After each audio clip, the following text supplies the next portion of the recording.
पूछू तो कह तनी प्यार से कहे तू लजालू अपना यार से।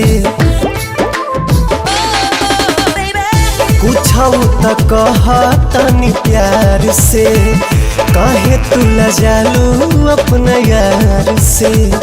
कहो तो उठा ली जिंदगी के बोझा सब धन खाला रहा नजरी के सोझा। सब धन खाला रहा आँखियों के सोझा।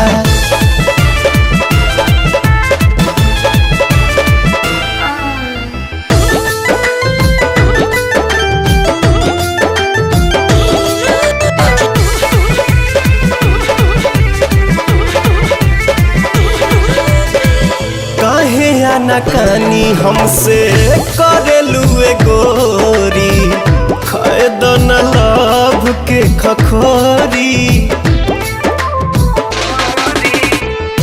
डर लागे राजा जब आई तोहरा ओरी कोई बतले तू भभोरी।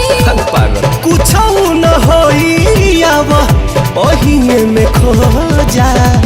सब धन खाला रहा नजरी के सोझा।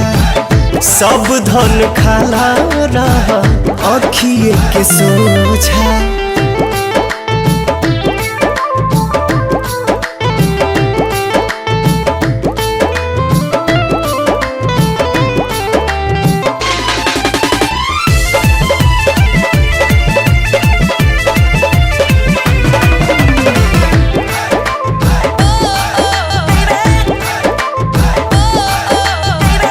तोहरा से कविता दूर न रहता मिले खाती मन तड़फड़ाता।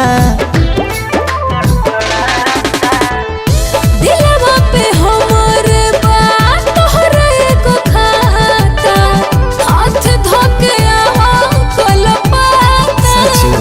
गुलारी के फूल बन के गोदिए में चूजा। सब धन खाला रहा नजरी के सोझा। सब धन खाला रहा आँखिए के सोझा।